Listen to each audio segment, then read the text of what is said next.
여러분 안녕하세요. 코코아빠 아이겠습니다. 손흥민 선수의 토트넘 허스퍼가 에티하드 스타디움에서 벌어졌던 원정 경기에서 맨시티에게 0대2로 리드를 가져가고 있었음에도 불구하고 후반에만 4골을 실점하며 결국 4대2로 대패하고 말았습니다. 물론 맨시티같이 우승을 노리는 강팀에게는 어느 팀이든 패배할 수 있습니다. 하지만 전반전에 2골이나 앞서 있었던 경기를 후반에 무려 4골을 주며 와르르 무너졌다는 점, 또한 모든 대회를 통틀어 최근 15경기를 기준으로 무려 절반에 가까운 7경기에서 패배했으며 특히 프리미어 리그만을 봐도 최근 5경기에서 단 1승밖에 없을 정도로 결과가 안 좋았다는 점. 더욱 문제인 것은 결과뿐만이 아니라 경기 내용에서도 답답함을 보여주고 있다는 것입니다. 사실 경기 내용을 말하자면 솔직히 패배가 별로 없었던 시즌 초반에도 속칭 꾸역승이라는 표현이 나올 정도로 좋지 않은 경기를 하고도 이겨왔던 경기들이 많았었죠. 이렇게 최악의 상황으로 치닫고 있는 토트넘의 상황을 분석해보고 있자니 이런 단어가 하나 떠올랐습니다. 패러독스. 언뜻 보기에는 일리가 있고 논리적인 것으로 생각되지만 의미가 모순되고 이치에 맞지 않는 것을 말하는 단어입니다. 유명한 패러독스 중 한 가지를 이야기해보겠습니다. 바로 달러 경매 패러독스입니다. 합리적인 선택 이론의 모순을 지적하기 위해 경제학자 마틴 슈빅이 고안한 게임인데요. 합리적 선택을 하기 위해 오히려 비합리적인 선택을 하게 된다는 역설이죠. 우선 1달러를 경매에 내겁니다. 입찰은 공개로 이루어지는데 이 1달러는 가장 높은 입찰가를 부른 사람이 가져가게 됩니다. 여기서 입찰이 안 된 사람은 자신이 부른 입찰가를 경매인에게 지불해야 합니다. 이러자 처음 입찰을 한 사람은 가장 높은 이익을 얻기 위해 합리적으로 1센트를 입찰합니다. 그러면 다음 사람은 이익이 줄어들더라도 여전히 수익을 얻을 수 있으므로 2센트를 부릅니다. 이런 식으로 99센트까지 가게 되면 98센트를 부른 사람은 그 돈을 잃는 것이 손해이기 때문에 얻는 것이 없더라도 1달러를 입찰하게 됩니다. 그럼 다시 99센트를 불렀던 사람은 그 99센트를 그냥 내기 아까우니까 손해를 보더라도 1달러 1센트를 입찰하게 됩니다. 이런 식으로 계속 입찰하면서 오히려 1달러보다 비싼 금액으로 1달러를 입찰하게 된다는 합리성에 대한 패러독스죠. 그리고 지금 토트넘에게도 이런 패러독스가 존재하는 것으로 보입니다. 바로 콘테가 사용하고 있는 3백의 패러독스가 그것인데요. 그럼 그 이야기 바로 시작하겠습니다. 수비에는 대표적으로 백 4라인과 백 3라인이 있습니다. 백 4라인은 양쪽 끝에 자리한 좌우 풀백이 공격에 가담하게 되면서 최종 수비는 2명의 센터백만 남게 되지만 백 3라인은 양쪽 끝에 위치한 좌우 윙백이 공격에 가담하게 되어도 통상적으로 3명이나 수비에 남게 되는 기본적으로 3백이 수비에 더 주안점을 둔 수비 전형입니다. 이렇게 수비에 한 명의 인원을 더 투자한다는 것은 당연히 미드필더와 공격진의 영향력이 떨어질 수 있음을 의미합니다. 그러나 반대로 수비가 강해지기 때문에 얻게 되는 이득도 있겠죠. 실점을 최소화해 가급적 지지 않는 경기를 가져가는 것입니다. 하지만 지금의 토트넘은 어떻죠? 정말 수비가 강해져 실점을 적게 하고 있나요? 백3를 가져가며 골키퍼를 제외한 10명의 플레이어들 중 30%인 3명을 센터백에 투자하고 있지만 거의 매경기 실점, 아니 오히려 멀티 실점을 하며 패배하고 있습니다.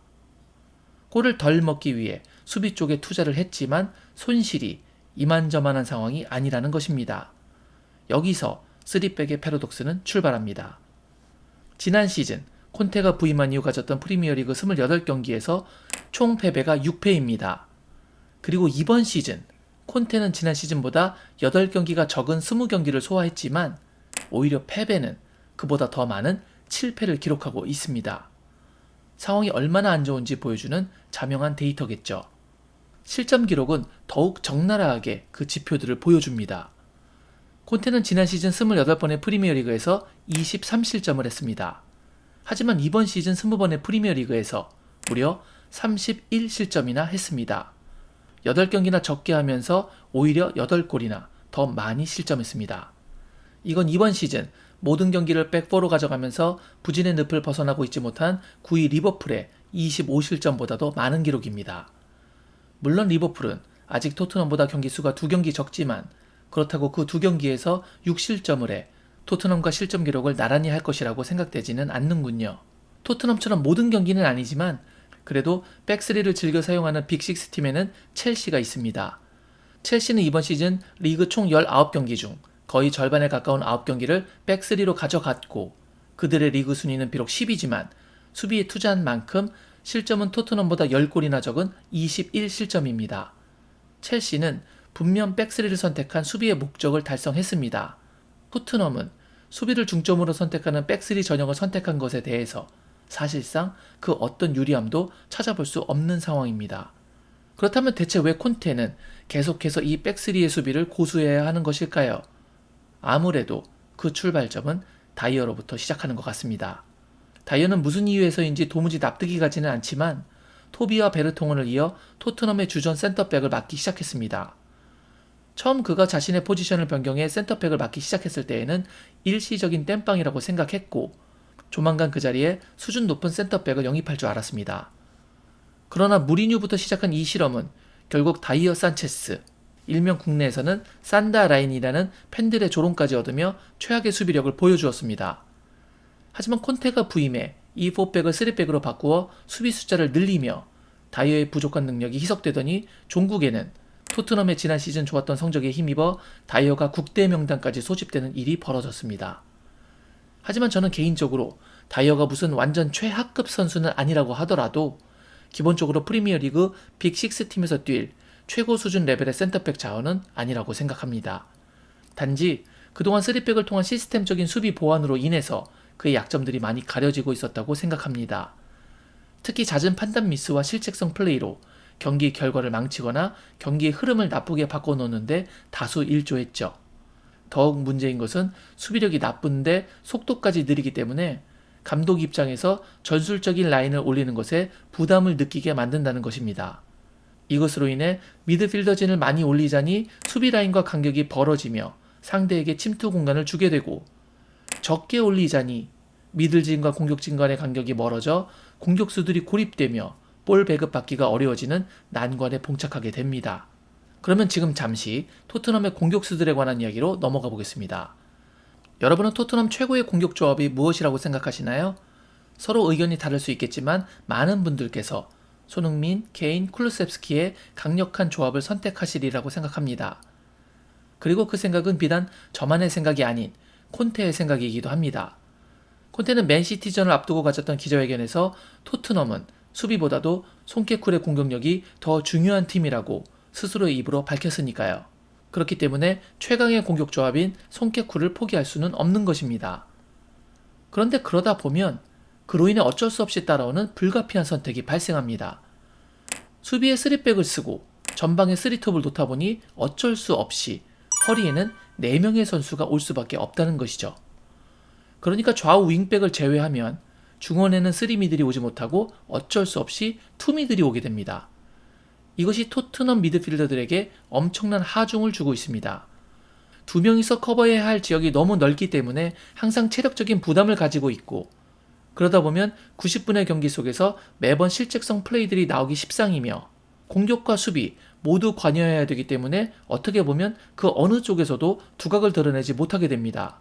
또한 수싸움에서 부족함을 느끼기 때문에 강팀과의 대결에서 매번 중원에서 밀리는 것은 기본이거니와 요리스나 수비수가 걷어내는 롱볼에서는 공중볼에 경합하는 선수의 주변에서 동료들의 지원 부족으로 인해 매번 세컨볼을 상대에게 내어주며 다시 수비를 하게 되는 악순환이 반복됩니다. 또한 빌드업을 하는 과정에서도 중원의 숫자가 부족하다 보니 패스 연결점의 부족으로 탈압박에서도 여의치가 않죠. 그렇다고 호이베르나 스킵, 비수마, 파페사르가 압박하는 상대를 안정적으로 벗겨내고 전진할 수 있는 능력을 가진 자원들도 아닙니다. 그렇기 때문에 이런 문제를 해결하기 위해서 반드시 수반되어야 하는 요소가 바로 훌륭한 윙백들입니다. 중원에서 밀리는 문제를 측면을 통한 전진으로 풀어보려고 시도하는 것이죠. 그러나 토트넘의 윙백을 보고 있는 선수들은 페리시치, 세세뇽, 도어티, 로얄 이들 역시 측면에서 볼을 전진시키는 것이나 전방으로 날카로운 침투 패스를 해주는 것이 여의치 않은 선수들입니다. 이처럼 중원에서 밀리고 측면에서도 활로를 뚫지 못하다 보니 전방의 공격수들이 공격을 전개하기가 매우 어렵고 특히 토트넘의 주 득점 무기였던 역습도 이번 시즌 현저하게 줄어들게 되었습니다. 게다가 지난 시즌에는 콘테의 3백 전술과 쿨루셉스키의 플레이 스타일에 적응하지 못했던 팀들이 토트넘에게 고전했지만 이번 시즌 그 회차가 반복되자 많은 상대들이 파해법을 내고 있는 만큼 전술의 다양성이 요구되고 있지만 콘테는 아직까지 이번 모든 시즌을 3백으로 치르고 있고 전술도 계속 비슷한 상황입니다. 이처럼 인간의 신체에 비유하자면 혈액과도 같은 볼이 잘 순환하지 못하니 각 주요 장기들이나 손과 같은 신체 주요 부위들이 잘 작동하지 못하는 문제가 발생합니다. 저는 이번 시즌 손흥민 선수의 부진을 결코 남의 탓으로만 돌리려고 하는 것이 아닙니다. 분명 손흥민 선수는 지난 시즌들과 비교했을 때 경기력의 차이가 있는 것이 사실입니다. 특히 절정이었던 바로 직전 시즌과는 더욱 비교가 될 정도로 차이가 나고 있죠. 하지만 이 부진이 오롯이 전부 손흥민 선수 개인의 문제로만이라고도 생각하지 않습니다. 여기에는 분명 팀의 전술 같은 여러 가지 외부적인 요인도 혼재되어 있습니다. 그리고 그 여러 가지 외부적인 요인들 중에서 앞서 언급했던 투미들의 시스템적 문제점과 윙백들의 능력 부족 및 상성과의 마찰도 손흥민의 부진에 영향을 주는 것이 사실입니다. 그래서 저는 손흥민 선수가 후방에서 공격 지원을 얼마나 받고 있는지 알고 싶어서 직접 자료들을 조사하기 시작했습니다. 손흥민 선수는 이번 시즌 프리미어리그에서만 총 18경기를 치르면서 747번의 볼터치를 했는데요. 그럼 지난 시즌에는 과연 몇 번의 볼터치가 있었을까요? 시즌 마지막 경기였던 38라운드부터 똑같은 경기 수인 18경기를 역으로 올라가 모두 계산을 해보니 총 864회의 볼터치가 있었습니다. 이번 시즌 같은 경기 수를 치르며 총 117회의 볼터치가 줄어들었습니다. 분명 지난 시즌보다 볼의 공급을 못 받고 있습니다. 그럼 혹자들은 이런 이야기를 합니다. 손흥민의 위치 선정이 안 좋아서 볼을 못 받는 거다. 그 말이 사실이라면 케인의 볼터치 횟수는 줄지 않았겠군요. 그런데 과연 그럴까요? 해리 케인은 지난 시즌 같은 경기에서 총 783회의 볼터치를 가져갔지만 이번 시즌 마찬가지로 총 697회의 볼터치를 하며 86회의 볼터치가 줄어들었습니다. 그러니까 손흥민뿐만 아닌 케인도, 즉 손케 2명 모두가 지난 시즌보다 적은 볼 공급을 받고 있는 상황입니다. 이건 분명 전방으로 볼의 전진이 잘 안되고 있음을 시사합니다. 하지만 손흥민의 터치 감소 비율은 약 16%인데 반해 케인의 터치 감소 비율은 약 12%로 적게 줄었습니다. 왜 케인의 데미지가 더 적을까요? 여러 요소 중 우리가 분명 알 수 있는 것은 전술적 선택입니다.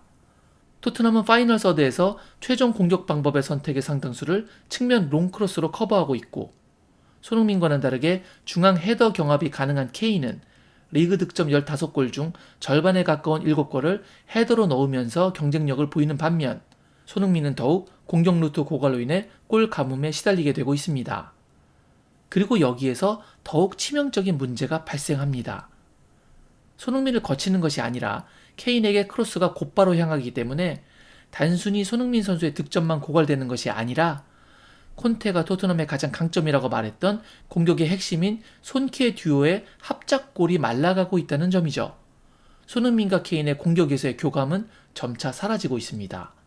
이 말은 상대팀들이 토트넘을 상대로 느끼던 공포감이 점차 사라지고 있음을 의미하는 것입니다.